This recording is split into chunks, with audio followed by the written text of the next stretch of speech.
Buen día, Leti. Hola, Diego. ¿Cómo están? Un saludo a la audiencia de ABC Noticias. La Policía Nacional tiene controlado aproximadamente ya el 30% del penal, la parte del techo en el frente, el sector que ahora estamos viendo en pantalla, que era ocupado más temprano por los internos.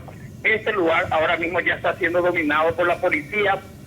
El trabajo fue posible mediante el sobrevuelo inicial de 2 helicópteros, cuyas imágenes precisamente estamos viendo en exclusiva para ABC.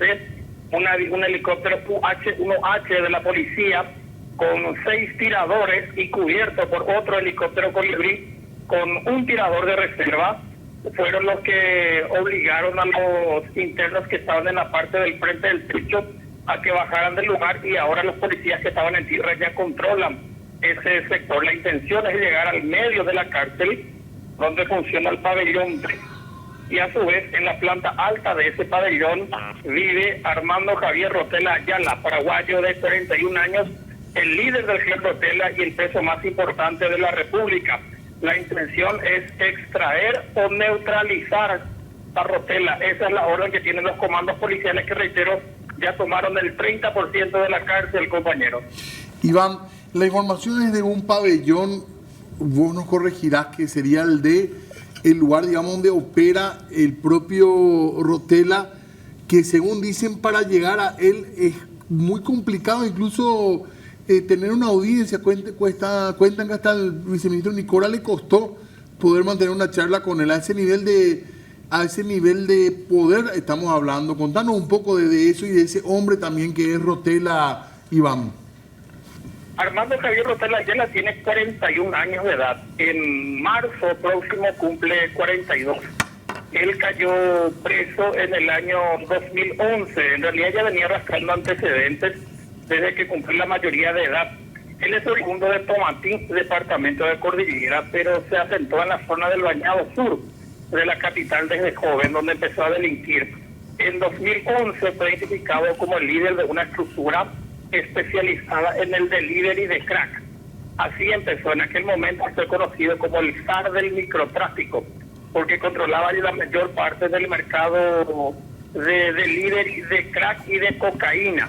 Aquel año 2011 fue capturado en una recordada operación que se hizo en el Bañado Sur, donde agentes antinarcóticos de la policía lo localizaron literalmente escondido en una isleta bajo el agua, en una de las lagunas adyacentes al Bañado Sur. Fue detenido, enviado a la cárcel de Tacumbú, y lo transfirieron a la Penitenciaría Regional de Misiones, donde en 2012 comandó un escape masivo, junto con otros conocidos asaltantes, quienes después terminarían recapturados ya en Posadas, Argentina. Rotella permaneció fugitivo de vuelta desde 2012 hasta 2016, cuando finalmente la policía lo atrapó otra vez en una granja que él tenía en la zona del distrito de Pirayú. Y desde ese momento él fue recluido en la Penitenciaría Nacional. Cumple una condena de 27 años de prisión, 18 años de pena ordinaria más 9 años de medidas de seguridad, aunque también soporta otros procesos en paralelo. Él está trincherado desde hace varios años en el pabellón D, que era el sector destinado justamente a los presos más peligrosos. Es como el sector de máxima seguridad, porque queda en medio mismo de la cárcel, y escaparse de ahí es difícil porque hay otros pabellones laterales que lo rodean. Entonces, desde hace tiempo ese pabellón es utilizado como el de máxima seguridad por las dificultades para la fuga. Pero sin embargo, también una ventaja táctica que halló en ello Rotella es que como el pabellón ese está rodeado por otros pabellones, resulta casi imposible llegar a ese lugar sin pasar por otros lugares, por otros perímetros. Entonces lo que hizo Rotella fue se atrincheró en el pabellón D, y él en el pabellón D alta, es decir, la planta alta, y tiene dispuestos en la planta baja y en los pabellones periféricos a los denominados patilleros.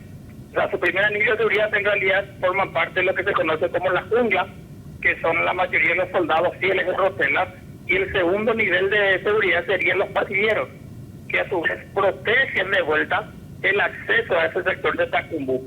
Lo que la policía ahora está haciendo es luchar contra los pasilleros que están impidiendo el ingreso al área de pabellones que a su vez está hacia el pabellón D, donde está Rotela. Es decir, hay 3 niveles de combate ahora. El primero contra los pasilleros que se está desarrollando, el segundo tendría que ser contra la jungla y el tercero ya prácticamente seguramente sin oposición cuando finalmente las fuerzas tácticas ingresen al pabellón D, suban hasta la planta alta y localicen seguramente en su celda al líder del clan Rotela, que es el principal objetivo de esta operación denominada Venerati. Iván, hay que decir que los pasilleros también históricamente forman parte de este clan. Sí, por una cuestión hasta lógica, les dije, ¿en qué sentido? De que los pasilleros son los menos favorecidos. Y Armando Javier Rotela es el que les mantiene prácticamente a todos ellos, con la provisión de comida, en algunos casos medicamentos y hasta drogas, si es necesario. Rotela vino a suplir el rol que cumplía en la Penitenciaría Nacional de Tacubú en sus primeros años de reclusión Adolfo Manuel Trote Heister, no sé si recuerdan, claro, el ex jefe de la Barra Brava de Olimpia, condenado a 40 años. Trote, cuando fue detenido en 2011 y remitido a Tacubú, era muy querido en la cárcel porque él todos los días compraba desayuno, compraba el almuerzo para los pasilleros. Entonces él generó un vínculo muy importante con ese sector de internos menos favorecidos.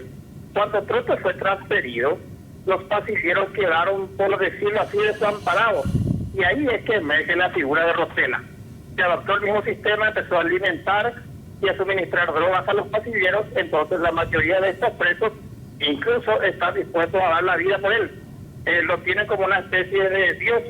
A Armando Javier Rotela, la veneración al líder de Rotela es prácticamente total dentro de la Penitenciaría Nacional.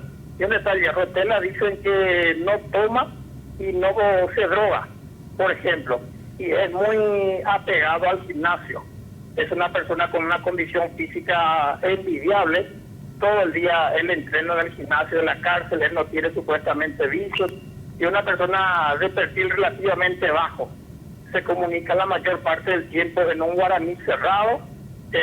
Sin embargo, sus seguidores le tienen una especie de veneración. Todos los que llegan hasta Rotela y los que tienen el privilegio, entre comillas, de llegar a su pabellón, sí o sí se toman alguna foto con él y la publican abiertamente en redes sociales como una especie de estatus dentro de la cárcel. Iván, aparte de los voceros que ya están asignados, ¿quiénes son los policías? ¿Tenés la información quiénes son los policías que están liderando adentro mismo esta operación? Sí, la Fuerza de Operaciones Policiales Especiales, FOPE, es la unidad encargada de la ejecución operativa. El comisario principal, Francisco Ábalos, es el jefe de esta unidad. Él está adentro con los comandos que fueron asignados, que fueron primero seleccionados, luego entrenados, después asignados para esta misión, apoyada en segunda línea por agentes de la agrupación especializada, cuyo jefe es el comisario principal, José Velázquez. Ellos dos, por la naturaleza misma de sus unidades, son los que están encabezando. Sin embargo, toda la cúpula policial también está frente a la Penitenciaría Nacional. La policía tiene el mando operativo y las Fuerzas Armadas tienen el mando perimetral. En el plan B está contemplado que si la policía eventualmente no puede llegar a controlar a la población penal, los militares van a reforzar esa incursión.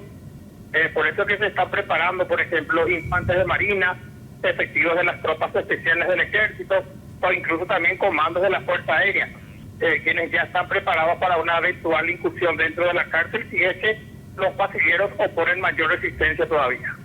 Ya mucha policía realmente, y hablan de que esto no va a concluir hasta que se logren los objetivos. Uno de ellos sería sacarlo de Rotela a nuevas cárceles, también unos 700 reclusos, se decía, Iván. Sí, es lo que anunció el viceministro Nicora, pero hay que ser claros, en realidad esa es la versión oficial, pero acá el objetivo principal es sacar de ahí o directamente decirlo matar a Armando Javier Rotela. Esa es el objetivo principal de esta misión, Diego. Aquí el objetivo número 1 el enemigo público número uno actualmente es Armando Javier Rotella Ayana. Y si no lo pueden extraer de Tacumbú, incluso me atrevo a decir que hay una especie de aceptación a una eventual neutralización del preso más importante de la República. Que maneja el microtráfico y también dicen que ya se lanzó a negocios más grandes, Iván. Sí, la industria del sicariato, esa es la que vinimos quejándonos durante este último año, fue instalada desgraciadamente en Asunción por el clan Rotella. Yo creo que a partir de ahí, el clan Rotella operó inicialmente en el control del tráfico de drogas dentro del sistema penitenciario. Luego pasó a operar en la distribución de drogas desde el penal. Hay testimonios de distribuidores de drogas capturados que en interrogatorios confesaban que ellos vendían drogas en sus barrios luego de ir a traer el estupefaciente de Tacumbú. O sea, muchos distribuidores, estos microtraficantes de barrio, se iban a Tacumbú y de Tacumbú sacaban la droga que tenían que vender en sus barrios. A ese nivel pasó a operar Rotella. Luego empezó a hacer muy rentable el negocio de la distribución, que también empezó a haber problemas con algunos de los elementos de distribución, los famosos distribuidores. Los que fallaban o no rendían, por ejemplo, sus mercaderías eran directamente eliminados. Y en ese marco fue que la policía, por ejemplo, desarrolló una operación de inteligencia denominada Chacal, en la que llegó a grabar conversaciones telefónicas de Rotella, en las que él ordenaba directamente ejecuciones que luego se consumaban. Hay 2 o 3 casos de ejecuciones que fueron advertidas vía telefónica y que posteriormente al día siguiente aparecían los cuerpos de esas personas. Ese es otro proceso por el cual Rotella está resolviendo actualmente y que casi con seguridad va a terminar en condena también. Muchas gracias, Iván, por toda la información. Por supuesto, estamos atentos a cualquier actualización que nos puedas brindar, así que estamos atentos hasta cualquier momento.